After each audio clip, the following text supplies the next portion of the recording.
আমি আজকে অসহায়, আমার কেউ নাই। আমি আজকে স্ত্রী আরাস, সন্তান আরা, পাশাপাশি আমার চাকরি নাই, কর্ম নাই, আমি ভালোভাবে চলতে পারতেছি না। আসলে আমি চাই বাংলাদেশের মানুষ যেন প্রবাসে গিয়ে প্রতারিত না হয়, কষ্টে না থাকে।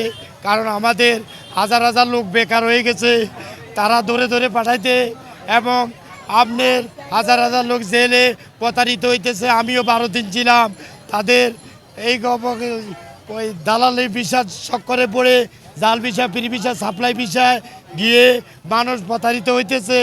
লক্ষ লক্ষ মানুষ বেকার, আমি নিজেও বেকার। আজকে আমি আমার স্ত্রী হারাইছি, সন্তান হারাইছি, ছেলে হারাইছি, কিন্তু আপনাদের প্রবাস জীবনে আমি আমার কোনো কিছু নাই, সব হারাইছি। আপনাদের বলতে চাই, আমার দেশের মানুষ যেন সৌদি প্রবাসে গিয়ে এভাবে প্রতারিত না হয়। আমি দেখতেছি তারা এই জাল visa, free visa, supply visa দিয়ে সেই দেশে নিয়ে আকামার মেয়াদ 3 মাস বানিয়ে সবাইকে কষ্ট করে, কষ্ট দেয়, এবং পুলিশকে বলে আমার থেকে বাগি গেছে, সে তারা পুলিশেরা নিয়ে যায়। যেমন আকামার মেয়াদ 3 মাস, প্রবাসীদের সর্বনাশ।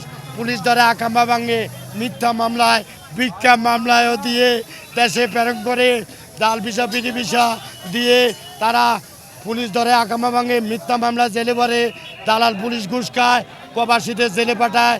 সৌদি আরবে জেল ভাই, খেতা কম্বল বালিশ নাই, এবং মানিব্যাগ ডাস্টবিনে ফেলে, মোবাইল বুকিংয়ে ডালে, দালাল ভিসা বের করে, কপিল ভিসায় খরুপ মারে।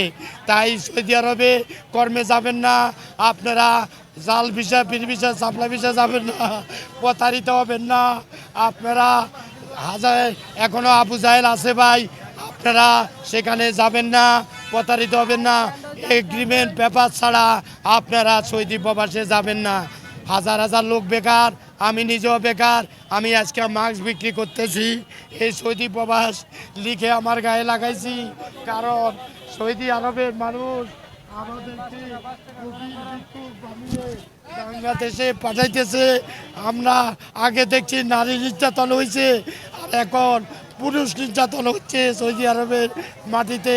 এরা হজের ভিসার জন্য নিয়ে যায়, পরে ধরে ধরে পাঠায়।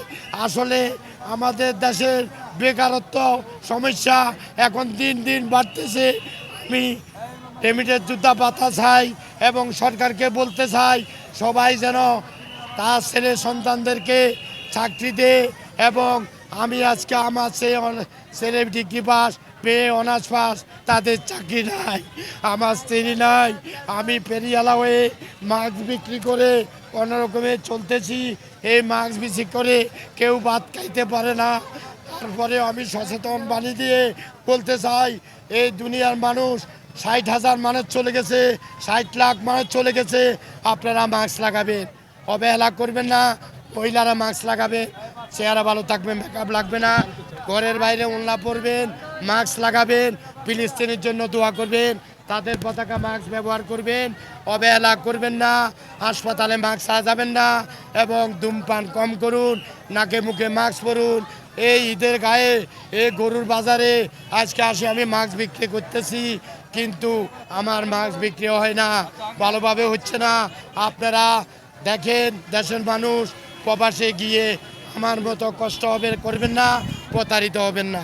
ধন্যবাদ যারা আমাকে লাইক করছেন, শেয়ার করছেন, এবং আমাকে দেখছেন এবং কি দেখবেন। আমি চাই আমার দেশের মানুষ সৌদি আরব থেকে এসে বেকার না থাকে, আর তারা যেন রেমিটের জুতা বাতা পায়, এই যেন সরকার করে। আমি আজকে অসহায়, আমার কেউ নাই। আমি আজকে স্ত্রী আরাস, সন্তান আরা, পাশাপাশি আমার চাকরি নাই, কর্ম নাই, আমি ভালোভাবে চলতে পারতেছি না।